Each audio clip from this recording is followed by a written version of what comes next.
Hello, and welcome to episode 4 of Knee Deep in the Pod. I'm Dan. And I'm Chris. And this podcast is basically a place for us to talk about games and reminisce about the good old days when we actually had time to play them. This week, we're going to be talking about replayability. But before we dive into that, Chris, tell us what game you've been playing this week. Okay, I'm totally jazzed for this because I've been playing something for several weeks now and I keep returning to it. So I think it's actually quite a good one for this episode, replayability. So we can take this in a few different directions. So I've been playing Dusk, which I think I mentioned on the previous episode. Yeah. I've maybe just started or was about to play. And yeah, I mean, a friend of mine puts it like this. It kind of takes the classic shooter and then sort of flips it on its head a bit, or it subverts your expectations a lot. Yeah. Which I really enjoyed. I kept coming back to it. I really wanted to know what the next thing it was going to do to me, like as a player. And it definitely went a few steps beyond the kind of fast-paced, visceral kind of shooter of the past. But it definitely had that kind of DNA flowing throughout all of it. It just had there was such interesting level designs, and it surprised me and it shocked me. It does jump scares in as good as any other boomer shooter of the past. Like very much in the same way that I would expect to from Doom or Quake or similar games. I'll be honest with you, I had to take like breaks. Like after an hour or so, I was like, I'm done. Like I need to recuperate. I'll come back to this tomorrow because it was quite an intense game. I was like saving every couple minutes. Like, I don't know if you've ever done this when you're playing, but you clear a room and it's like, okay, save. So like that's the level of Totally. Saving I was doing. But anyway, so that's what I've been playing, and I recently finished it. Had an absolutely great time. Yeah, no, I'm totally the same. Like with Dusk, really with any first-person shooter, and other games, to be honest, I find myself, maybe it's an age thing, I find myself having to take like fairly regular breaks, and it's rare when I find a game that I can just play for hours on end. But that's exactly what I found this week. Oh, I've been playing a game which I got for my birthday called Dwarf Romantic. Kind of a weird name, I know, but hold up, Dwarf Romantic. Dwarf Romantic. Like dwarf, as in like a minor dwarf? Like dwarf, but completely Okay. different. Okay. Yeah, no, Do tell. dwarf. I don't know if it's German or... I honestly don't know. Oh, wait, hold on. Dwarf? Dwarf, yeah. Sorry, is it... Are you hearing me correctly? So, just be clear, this is not the same spelling as like dwarf, like fantasy dwarf man. No, let me make this really clear. Dwarf? Okay. It's... Okay. Like Snow White and the Seven Dwarfs.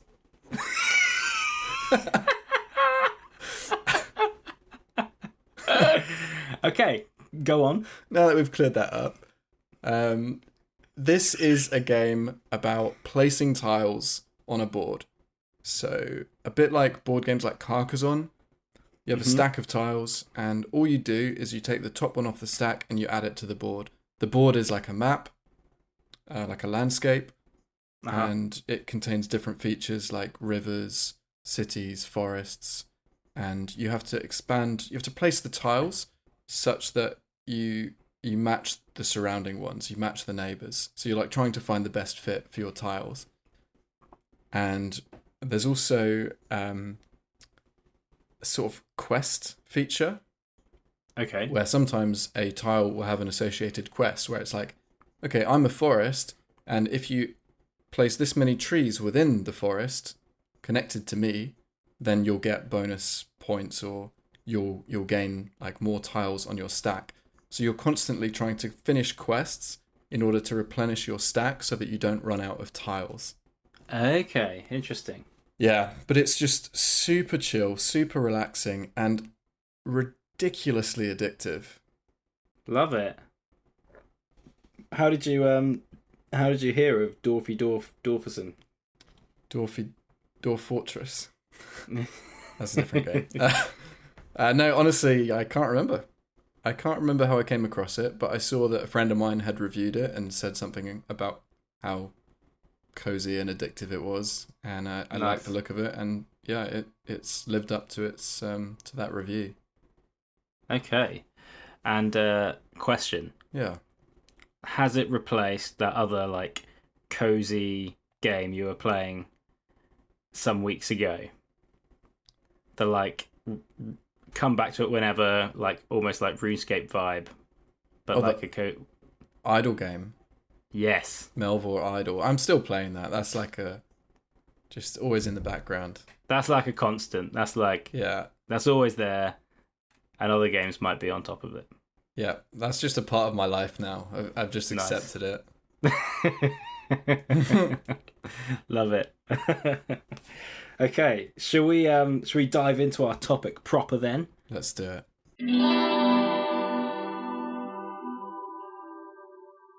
So we are tackling the topic of replayability.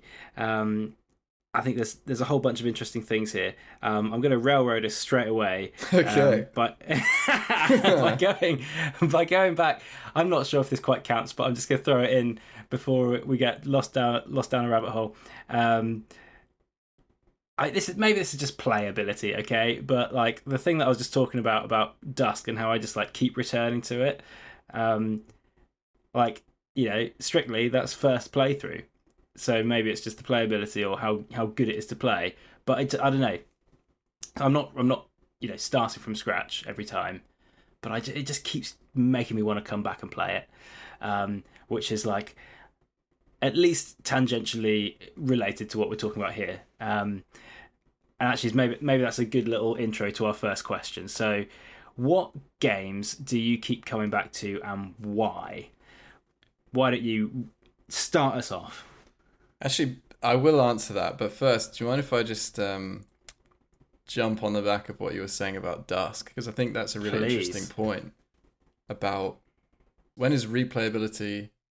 Like, at what point have you played the game and you're now replaying the game? Because sometimes it's a grey line, or it's you know, it's not straightforward. And I think that your example of Dusk is a good one, because I would argue that is a sign of good replayability. The fact that you keep coming back to it, even though arguably you're still on your first playthrough. I think that's the core of replayability, is there's something there that keeps you coming back for more. 100%, yeah. And actually, you raise a good point there, because you know replayability could just be, you know, I haven't played it for a bit, and I'm returning to it, and like this is like maybe the next step on from what I was saying about Dusk, because I was coming back to it kind of every day or every couple of days.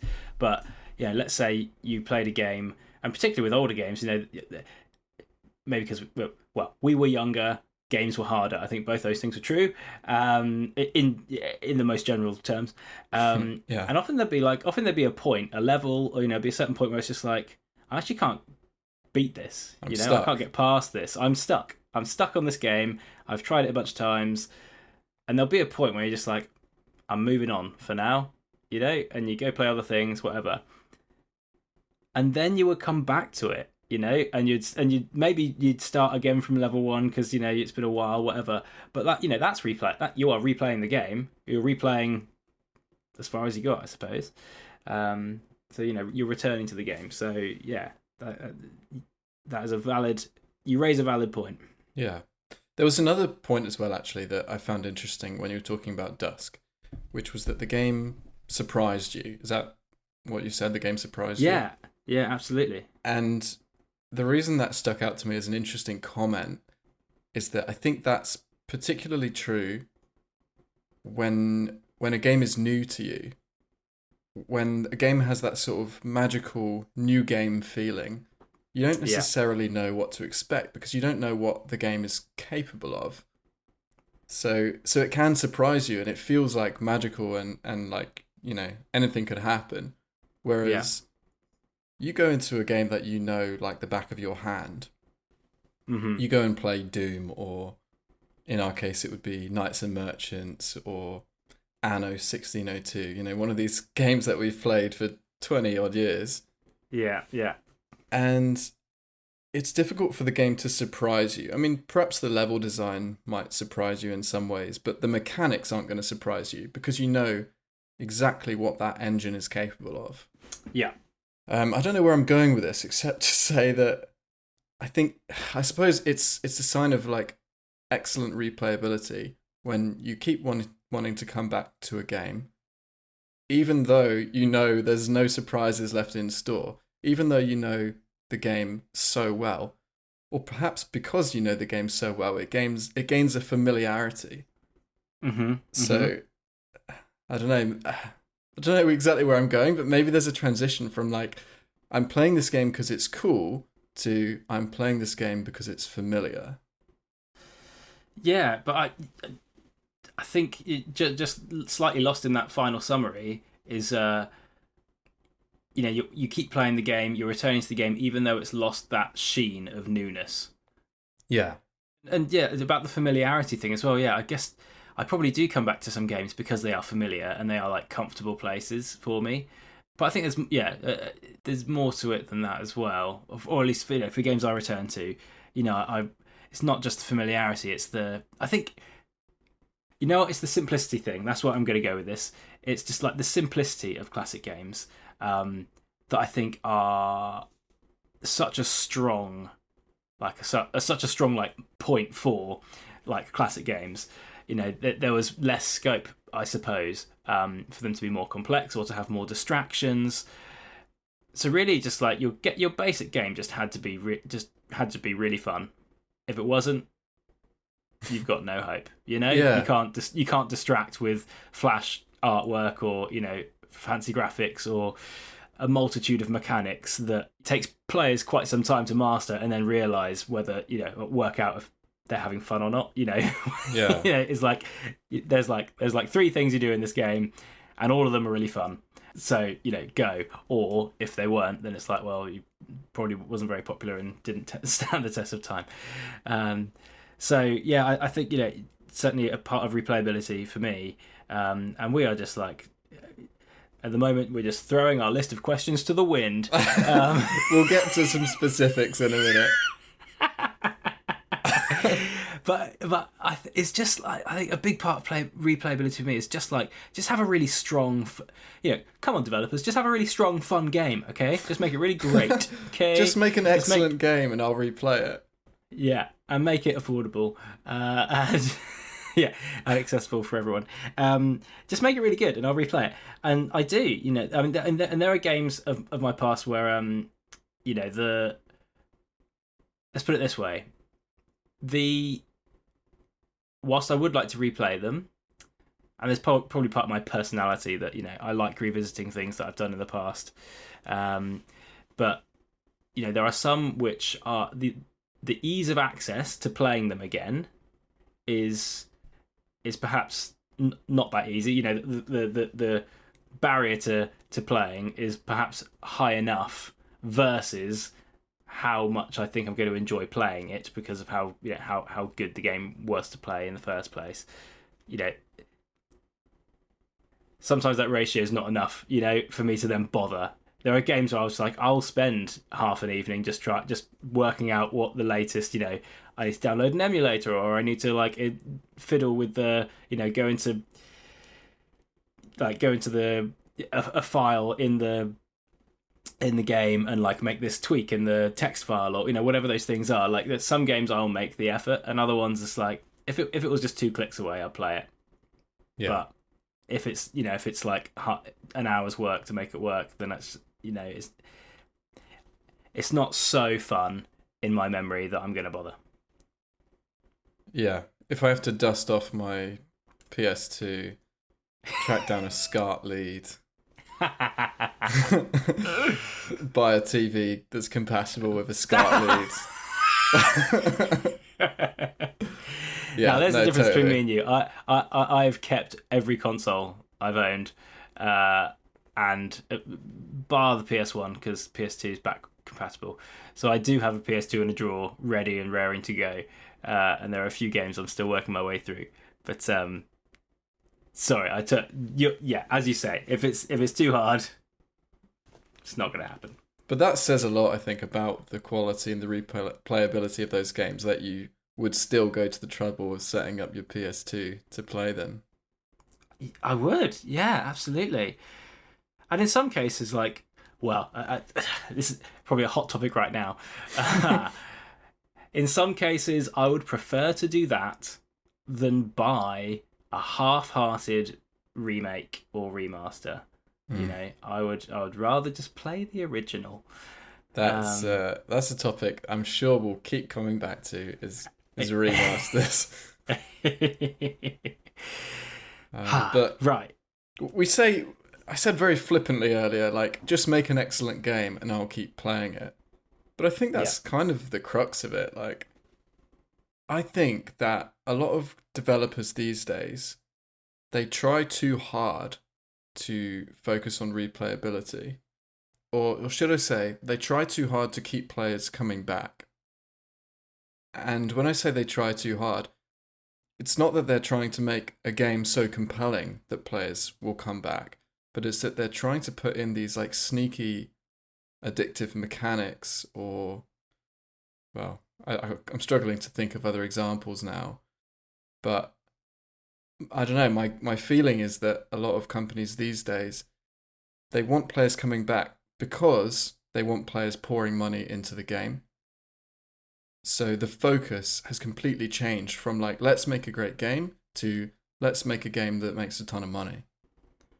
Yeah, I think an extreme case of this would be the Diablo mobile game, right?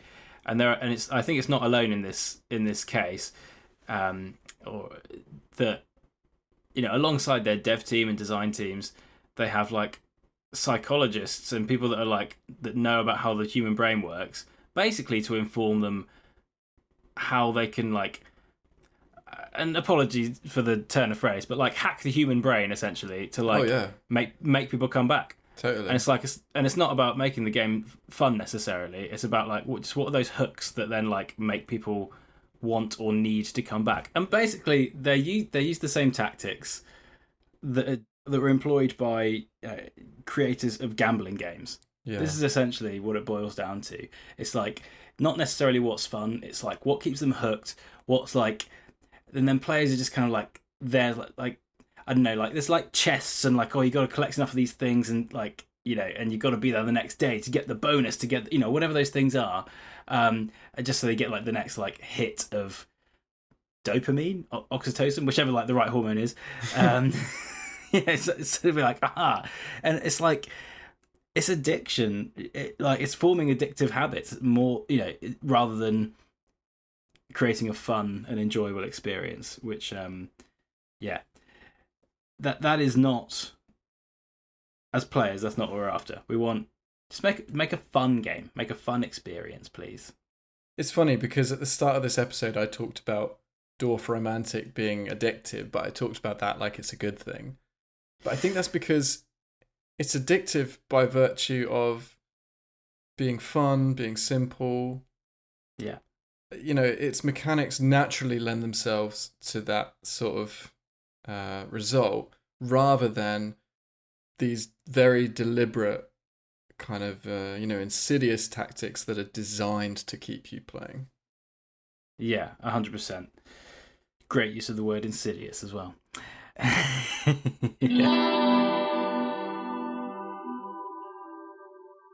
So I think we've touched a little bit on our kind of first question: what games do you keep coming back to and why? So we've talked a bit about the why, I suppose, and we've cited a few examples, but I might just offer a few more specifics. So we've mentioned Knights and Merchants, and that is certainly a game I've replayed, you know, on numerous occasions, and I think there's an interesting conversation to pick up in a bit about like single player and multiplayer experiences as well. Definitely. But focusing on single player for a moment, I've replayed that game several times, and like part of that was the like getting stuck and then replaying it later on and getting stuck at the same point, replaying it and then getting a bit further, and so there was kind of a progression thing there. And it's just, I just find it a really enjoyable game to play. Again, it's just like, it's got a great gameplay loop. It's just got, there are so many aspects of that game that I just find really satisfying. And also, I just like, and I don't even particularly begrudge playing the early levels again. Like if when it comes to it, because there are different elements I get to enjoy. Like, if for those not familiar, it's kind of half. I mean, it's a real-time strategy game, but with such a focus on the town building as well as the combat. Like, it's kind of in equal measure, or perhaps even slightly geared up more towards the town building than it is the combat. And you just get to see all the different people in your town walking around and doing their jobs, and like just to such a level of detail. Like hammering nails into that plank of wood, and then they shift whatever they've just created into like the pile of done stuff, which then gets taken by a serf to like the storehouse. And it's just like, it's kind of, I'd almost liken it to like watching an ant colony, like you can just kind of watch, you can just like watch all the different people doing their different jobs. That's a good analogy. So there's different elements to that game that I appreciate every time I come back to it. So there you go. There's a game that I come back to, and it's just fun to play. It's satisfying, and there are other elements about it as well. Like it's nice to look at, and it's fun to watch in that kind of ant colony, people watching kind of vibe. Yeah, definitely. There's a sort of cozy, relaxing element to it, I would say. 100%. Which, I don't know. Would you say that's a good contributor to replayability? Whether something is cozy, yeah, possibly. I mean, it's all contextual, but yeah, I think that certainly helps. I mean, it's interesting. A lot of our friends we've introduced that game to, and they really enjoy it. And my wife plays the game, and she enjoys it. But I think she enjoys it. We play it a lot in sort of in a more multiplayer context. Yeah. In that case, and I think she enjoys it most playing with me, or playing, basically playing where the opposition is not as great a threat as it might be. Yeah. So she can just kind of enjoy the town building and take her time, and we'll get to combat, and we'll enjoy it when it's happening. But like, just don't rush me, okay? And so I think and she'll muck in with more competitive games, but to the cozy thing, I think that's kind of her. That's particularly her happy place when she's playing that game. Yeah, that's an interesting example because it has the capacity to be a very like cozy, relaxing game, but then it can also at times be immensely stressful. Yeah, there are times, certainly, some of our multiplayer games, there's no time to watch the serf traveling from one place to the other, or like watch the woodcutter cut down a tree. Like, you need to be like planning your town and doing things all the time. You need to be doing like 6 actions per second. Yeah. It's probably the closest I get to like, whatever like competitive, like StarCraft, I think, is one of the like competitive RTSs. Yeah. And it's just click, click, click, click, click. It's just, It's mad. That's the closest I get to whatever that madness is. I have an example as well of a game that I keep coming back to, which I think you'll agree, is Donkey Kong Country. Yes. Now, this is super old, came out on Super Nintendo, and it's also available on the Mini SNES, which I have. So a few weeks ago, my brothers came round, and we had like a couple hours spare.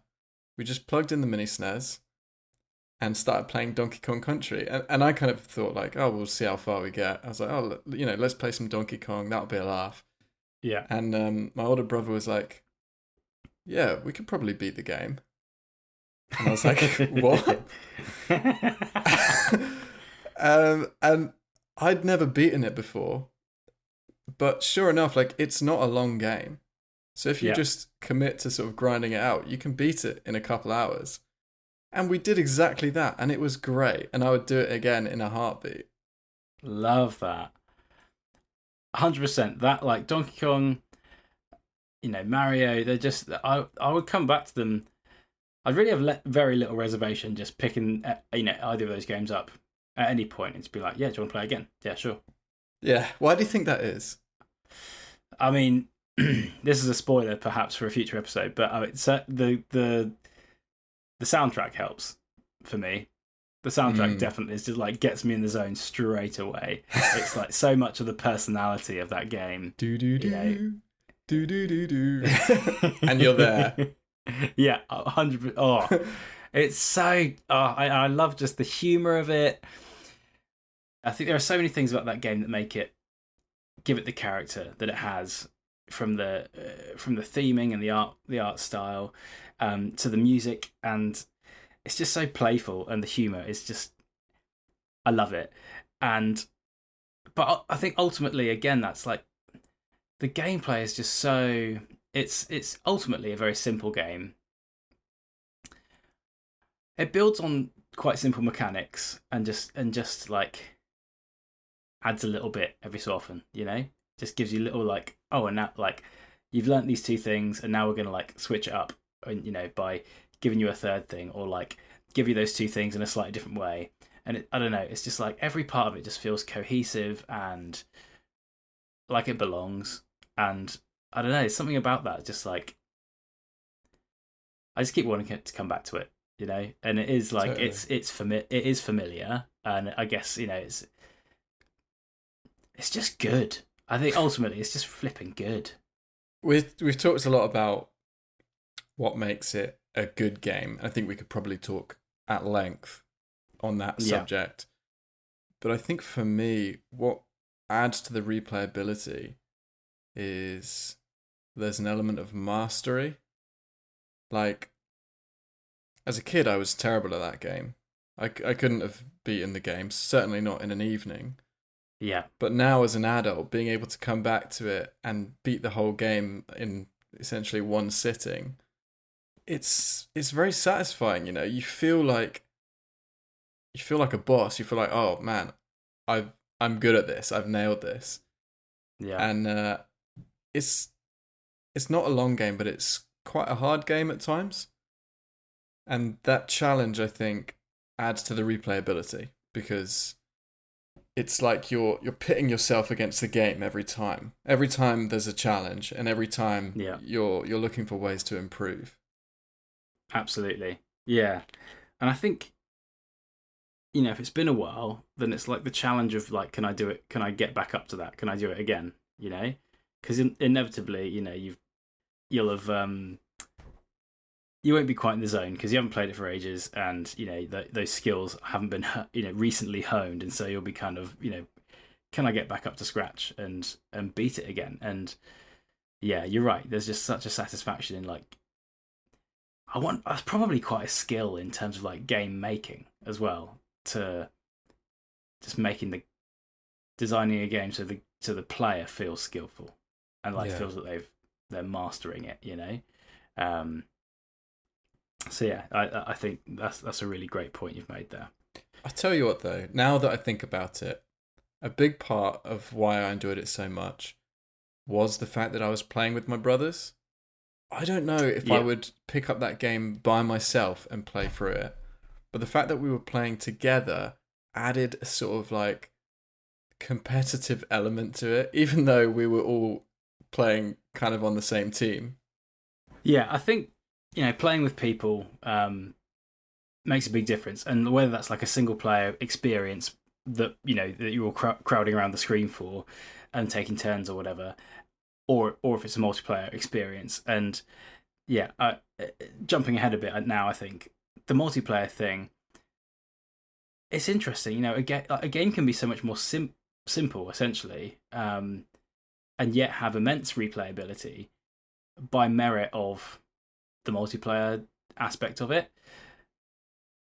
I guess because every game is like a bit different, or there's the challenge of playing against real players, and there's like real players will do things that just AI just won't do, and you start to play. You might start, especially if like whether you know them or not. I mean, particularly when you know them, but like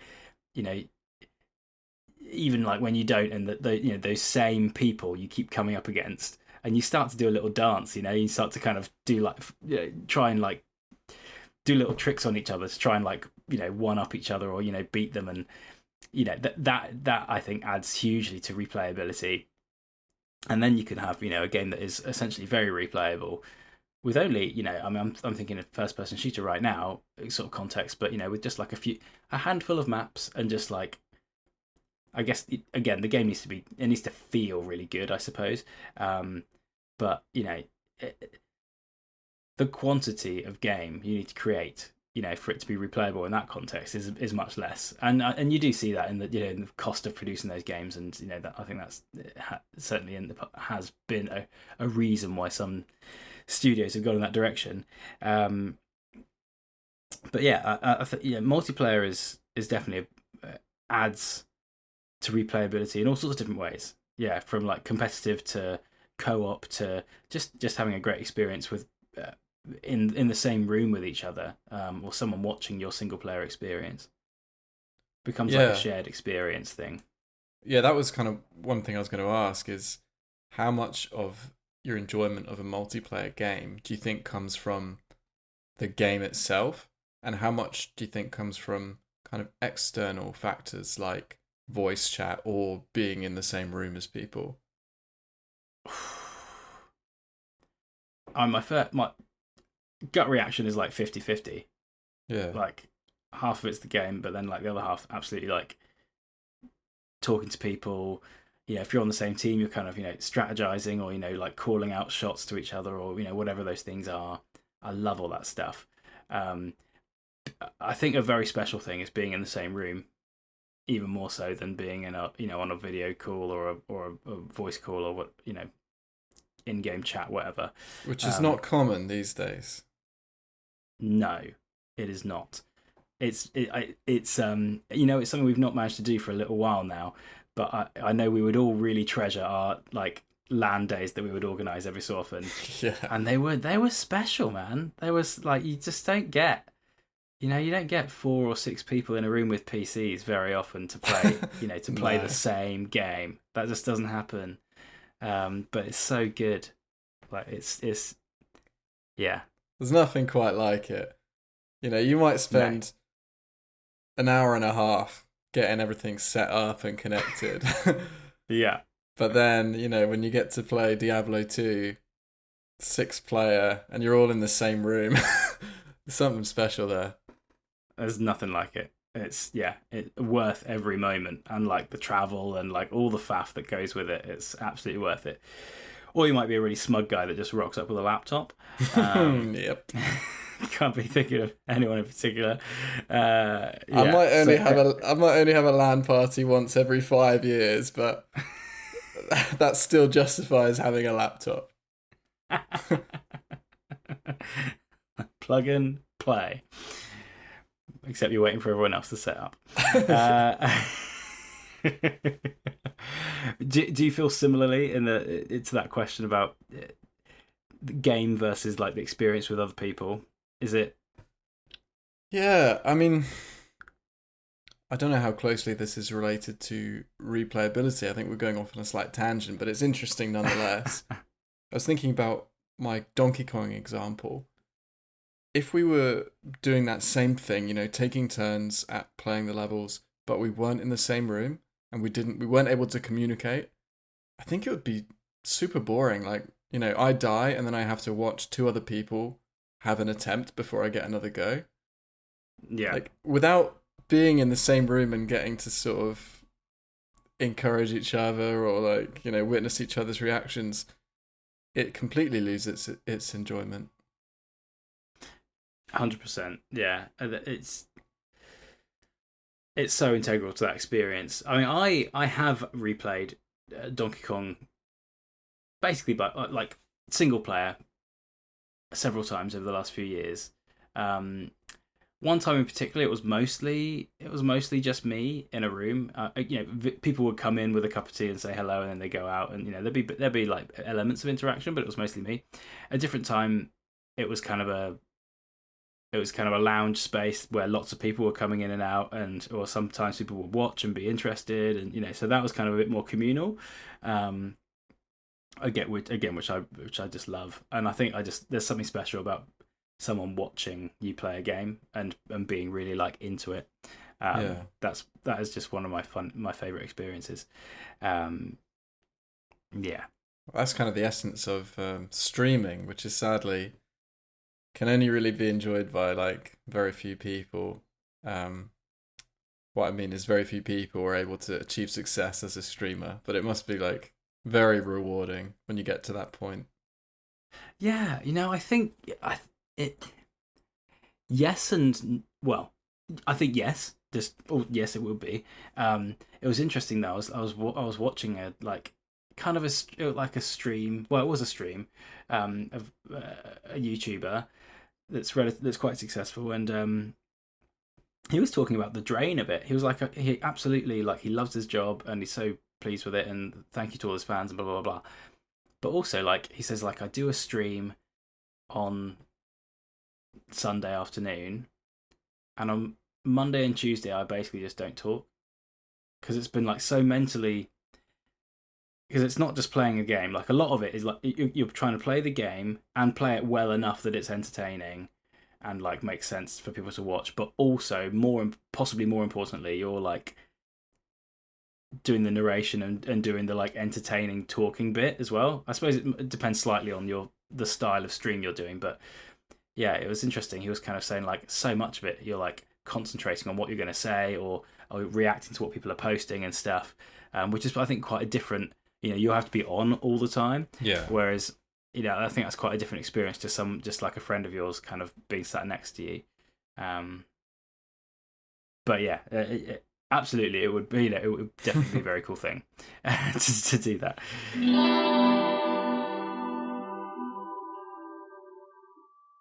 So, what puts you off replaying games? What are the blockers? This is something you touched on a little bit already, like the barrier to entry of some games, whether there's a bit of setup involved, or you have to install it, you have to patch it, or maybe you've forgotten all the controls. I know for me, like with a lot of new games, I might play them a bit and then put them down, and then it's like there's kind of an effort that I have to overcome to come back to it because I have to almost relearn it every time. Whereas with it comes back to familiarity with games where I know them really well. That's just a non-issue. Yeah. So, two things come to mind right now. As you say, like blockers to entry, I suppose. But there, and this is actually something that I've become slightly less tolerant of, and that is essentially like the feel of like input versus movement, or whatever the core mechanics are. I think, with older games, there were more cases of, you tell your character to do something and that may not exactly translate very well. Like maybe there's a lag, there's a delay, or maybe like what you've kind of asked them to do, it just doesn't quite, it doesn't do the buttons you have pressed, essentially. Yeah. I think there are some games, but in the day that was just quite commonplace, I suppose, and so you just almost stop. You wouldn't think about it, or it would be less of an issue.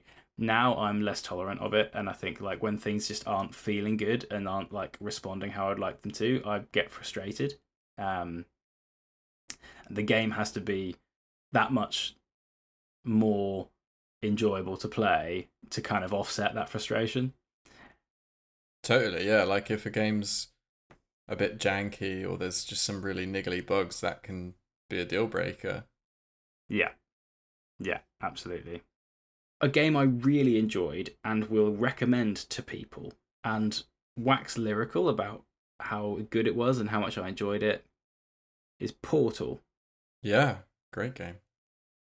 However, I've only played Portal once. Really?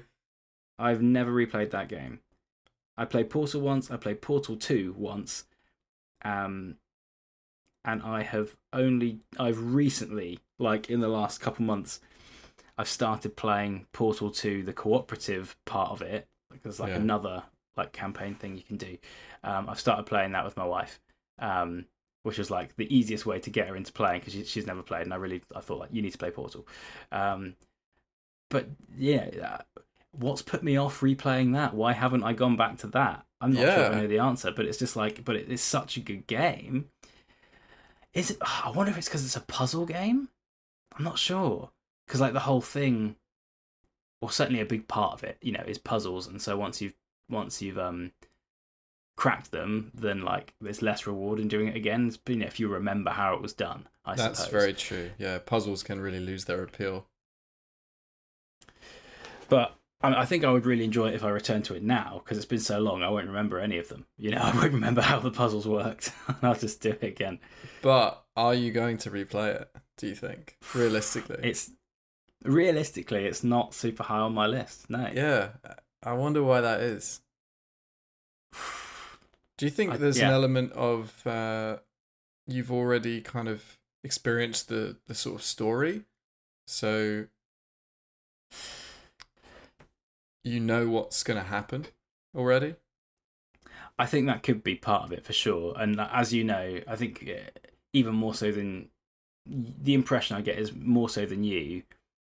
I really love story in games, and like I'll seek it out when there basically isn't any in game, but there's like if you read around it, there's more, on the internet or something. I'll do that stuff. So yeah, I mean, the original Portal for me, there are two things that make it really great. Like the gameplay is obviously fantastic, but like I love I love GLaDOS. I love that like playful narrative thing that she does, Yeah. and the like and yeah, the story unfolds, and a lot of it's environmental storytelling. As you start to get into the like slightly more you sort of escape the shiny white areas of the game, and you kind of almost like into the slightly dodgy warehouse bits that are like you were never intended to find, right? Yeah. That feeling when you when you like do that for the first time was like so cool. It's like I shouldn't be here, or like or like Yeah. I've escaped, haha. And then the surprise of like the cake bit, of course. So yeah, there probably is an element to which like so much of that, the brilliance of that game was experiential, of like being taken through that experience as a kind of story and as a progression. There's probably like a magic that you wouldn't necessarily get if you did it a second time. I'm going to throw out a counter example here. Okay, go for it. This is a game which also has a story, which I really enjoyed. Enjoyed, especially on the first playthrough. But it's a game that I'll happily replay again many times over. And that Yep. is the original Ratchet and Clank trilogy. Yes. All three of them, like, even though I know the games very well, I've experienced the story many times over, I will still happily keep coming back to them. Mm. And I think that's just because the gameplay is so fun. And the worlds are just fun to be in. They're fun to explore. Yeah. Yeah, I've played number one and a bit of number two, but I can totally see that. I see it. I kind of put it in a similar category in my mind to like Spyro, for example, and yeah, like Oh yeah. I feel the same way about Spyro. I can just do that again and again, despite having I've done all the storyline and all the things, but it's just a fun game, and yeah, as you say, it's a nice place to just explore. Yeah, absolutely. Do you know, the deeper we get into this podcast, the more I'm realizing how much replayability and enjoyment, or like, the general fun aspect of a game go hand in hand.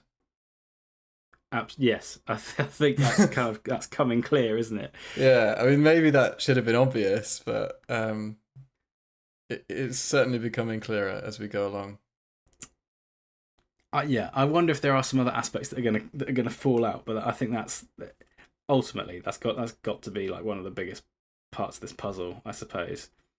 But Portal was a really interesting example because that is a game that we both like admire, we both enjoyed, but not one that we are necessarily compelled to replay.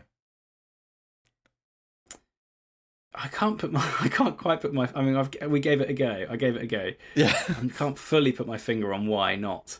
So replayability is obviously not like entirely the same thing as enjoyment, but they're closely correlated, I would say. Yes, absolutely. Okay, so let's move on then to talk a little bit about expansion packs, DLC, and sequels. So I think certainly linked to this topic of replayability, because it's essentially talking about playing more of the same. More of the same, yeah, exactly. I'd also be interested as a sidebar just to kind of hear your thoughts about like expansion packs versus DLC. I heard someone sort of delineate those recently, and I was like, that's interesting. So I kind of always, I mean, for a while I didn't even know what DLC was, and then I started, and then I, kind of cottoned on. Then you came out of your cave. Yeah. Is there a difference? Does less effort go into a DLC can DLCs be smaller? Anyway, ponder on that. So, sure. Okay, so expansion packs. I think, to be honest, I think most games that I remember fondly, and most games that I've got stuck in enough to essentially to finish, I'm absolutely interested in an expansion pack. Basically every time. I can't think of one where I've played it and certainly played enough to even be aware that there's an expansion pack, and then be like, nah, not for me. Like, I always want more. Yeah. So I mean, Diablo 2 is an example. I'm thinking Oblivion. What other games? I've got expansion packs. Oh, well, another one for me would be Dawn of War, which is a Warhammer 40k real-time strategy game, which I thoroughly recommend to anyone, by the way. That actually had several expansions. I think it might have had 3. I've played 2 of them, I think. Anyway, yeah. If it's just a really great game I'm interested in playing more. And I'm trying to think, have I been I can't think of any expansion packs that have like disappointed me, but I know that can be a thing. I've certainly played sequels that have been a disappointment. I mean, the Spyro series of games takes a downturn, but the one that sticks out to me the most actually about a sequel that just like, I bought it thinking, oh yeah, more of that, please. Okay, it's actually a newer game called The Resistance, I think is what it's called, and it's a first or third person shooter. And we bought it. It's like, I think we played it on Xbox 360. It was a couch co-op shooter. That's why me and my wife, we enjoyed playing couch co-op shooters together of different kinds, and that was like, we'd done Halo, we'd done Gears of War, we'd done, and we found this title called The Resistance. So okay, let's give this a go.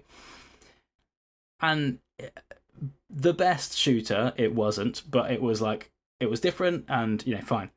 And we had enjoyed our time playing it. And then we spotted like, oh, there's a Resistance 2. Let's get that. Do more of the same. And we gave it like an hour. Maybe less, maybe half an hour. It was just so different.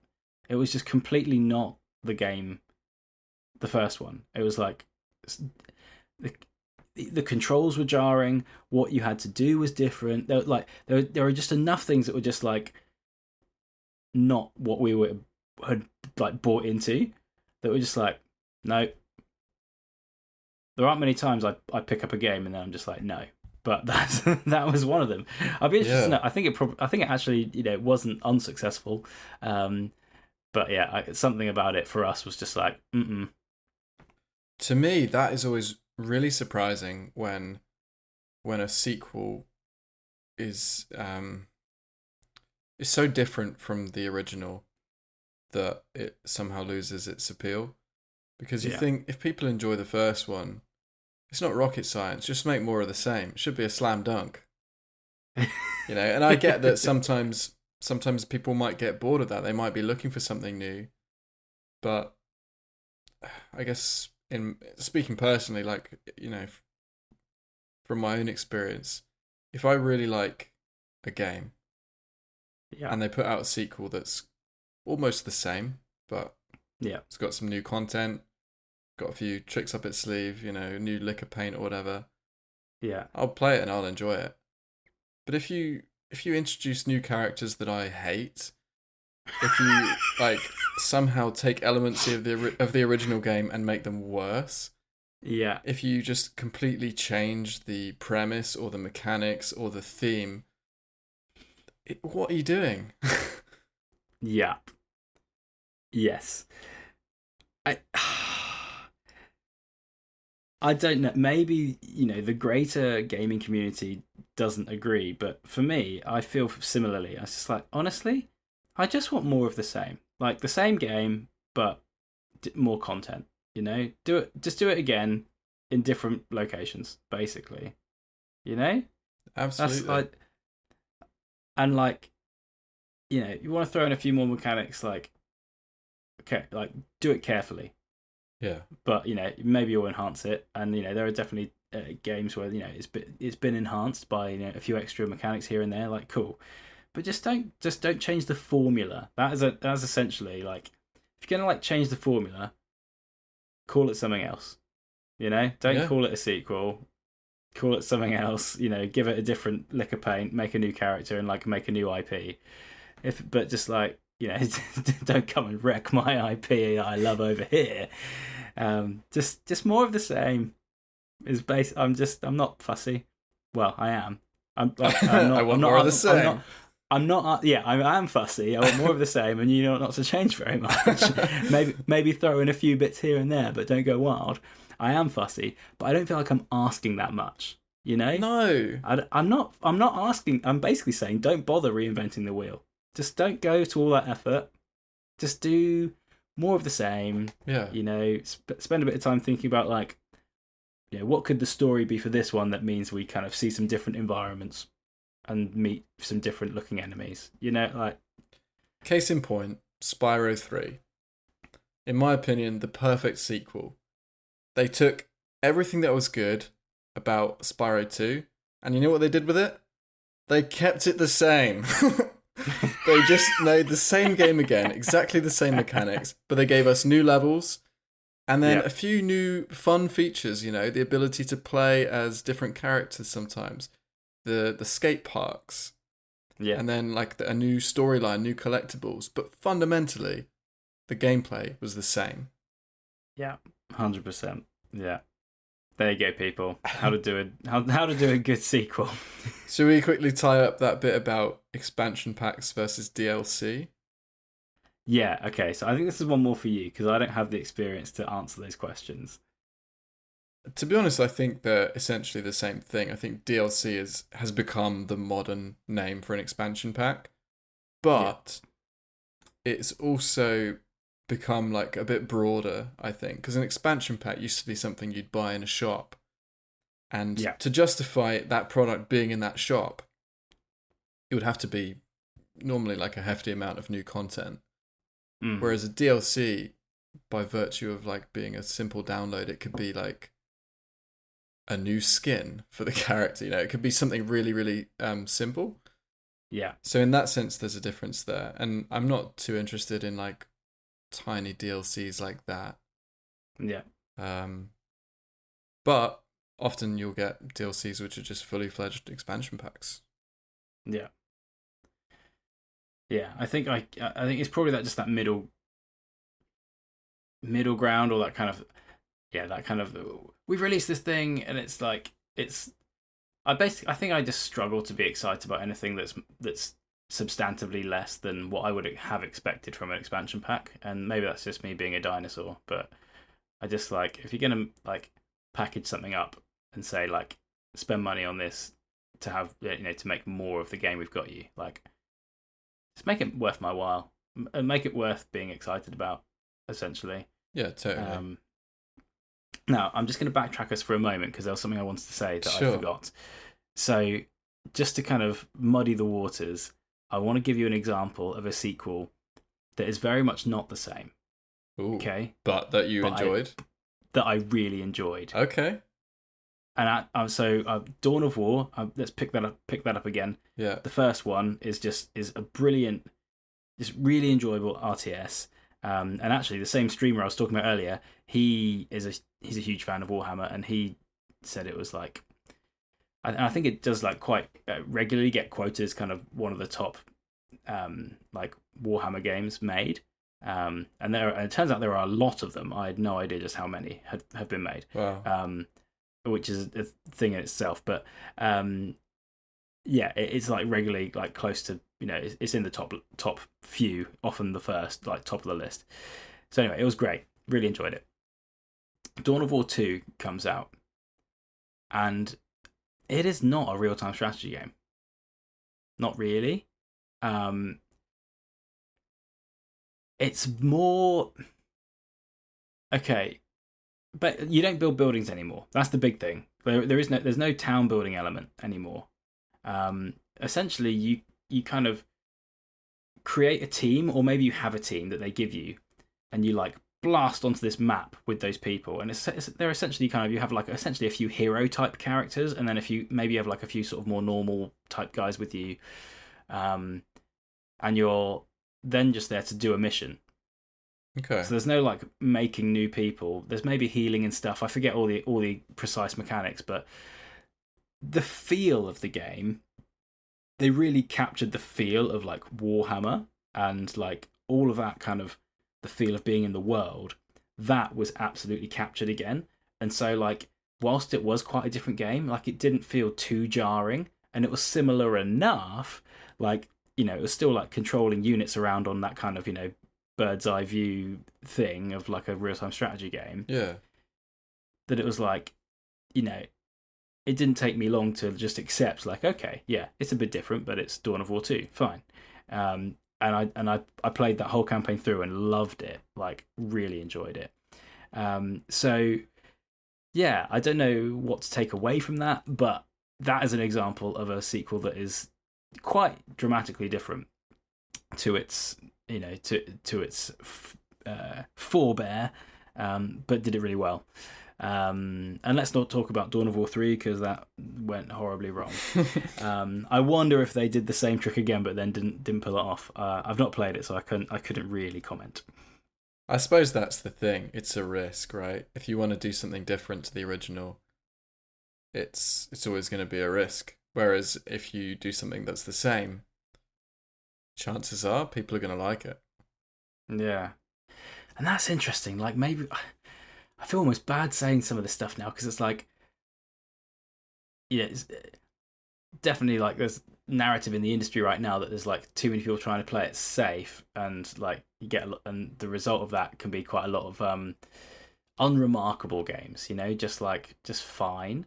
Yeah. Because people aren't bold enough to take risks, and so it's like, maybe, you know, maybe the makers of Dawn of War 3, I don't know the whole story, so, you know, don't quote me, but like maybe they should be applauded, you know, for taking yet another risk. And hey, like it went wrong, and sometimes that happens. That sucks. But, you know, if they were bold enough to take a risk and do something, try something different, you know, then, you know, maybe that should be applauded. Yeah, that's an interesting point, because you're right. The games industry these days is often criticized for being very risk averse, which is something that I've said myself on many occasions, and that's one of the reasons I tend to play indie games, because they're not afraid to like try things that are a bit more experimental. But you're right, like we can't have it both ways. We can't ask them to be more risk averse and then tell them to keep churning out the same content year on year. Yeah, yeah. I I suppose if mean, you're making a new game, yeah, take a risk. But if you're making a sequel, yeah, play it safe. yeah. And probably at that point, to my what I said earlier, I think maybe if you're going to make it really different, just call it something different. And for Warhammer, that's like a that's a huge franchise. They could easily have just called it something different and just be like, so people aren't expecting it to be a sequel. Exactly. People aren't coming in with those expectations. I Like a suppose spin-off. if you've, yeah, I suppose if you've got, you've got an established IP, you want to take that player base onto your next game. So like that's probably why you would, the temptation to keep it, named the same as part of that IP. Because it's like, oh well, I don't want to lose my player base. I want to get those people on for the ride and make some cash and make some sales and get people loving my new game. Tough decisions, hey, but yeah, maybe a spin-off was actually the right answer. It's kind of like make it clear, like, hey, it's part of that. It's part of Dawn of War, but it's like, it's just slightly sidestepped over here. So you're not expecting like a more of exactly the same. Can you think of a spin-off that has been done well? Like a game that's not explicitly a sequel, but is kind of related to an existing game that you've enjoyed? I have an example if you're struggling. Okay, I've just come up with one, Oh, but go you on, go go on. first. I suspect yours might be the same as mine. Really? Crash Bash is my example. Oh, that's a great example. That's not what I had in mind, but that's a really good one. Okay, well, I'm excited to hear yours as well. But yeah, Crash Bash I think is an excellent example of that very thing. It's like it's a spin-off. It's like it's the Crash team. It's all the characters you know and love, and it's like and also crucially, it's the same like music or certainly the same musical context that you're used to. So like all those elements of a Crash game are there, but almost none of it is like Crash in terms of gameplay. Like Yeah, there's a few hints here or there that are like, but mostly they're just completely different mini games that have nothing to do with running around smashing crates and and spinning enemies. So it's like, yeah, completely different. But I think it gives you enough. It gives enough away in like the title and the theming of it and the branding. It's presented in a way that's like this is not one of the mainstream Crash games, and so it's fine. And it was just it stood. I think it stands by itself as a really strong game. absolutely. Yeah, that is a great example of a spin-off done well. I was gonna suggest some Worms games because there have been various Worms spin-offs. Oh yeah, I mean, arguably Worms 3D is a spin-off because Worms was classically a 2D game, but then yeah, they just added this extra dimension and kind of a sequel, but also very different. But sure. maybe a better example that is definitely a spin-off would be something like Worms Blast, which is like a Okay, very niche game. Probably most people won't have heard of it. Which is themed like Worms. You control worms. The music is like Worms, but you're in little boats, and there are like blocks coming down from the top of the screen that you have to shoot. okay, It's a two-player game, and basically by shooting your blocks, you can affect the other person's screen. You can affect the other okay, person's yeah. game, and you can also every now and again the barrier between you will open, and you can shoot at each other. Oh, fun. There's all these interesting mechanics. It's a very unique game, very different to other Worms games, but still Yeah, styled as a Worms game, and I loved it.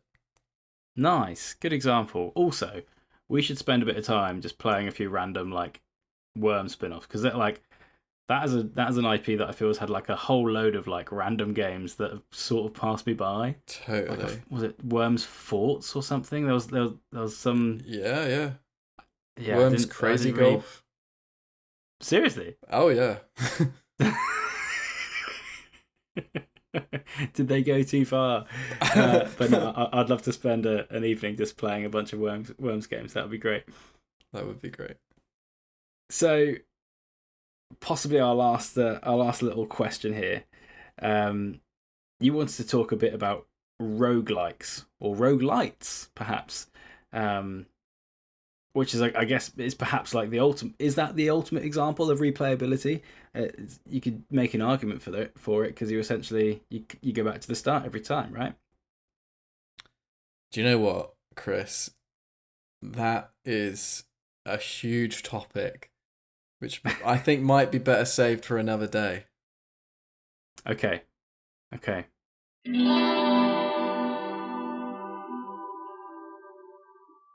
Do we don't really have like an outro, do we? No, not really. No. Bye. Goodbye. I'll give it. Here you go. God. Thanks so much for joining us for this episode of Knee Deep in the Pod. We hope you've enjoyed it as much as we did recording it. We look forward to seeing you in the next one. Great. Yeah.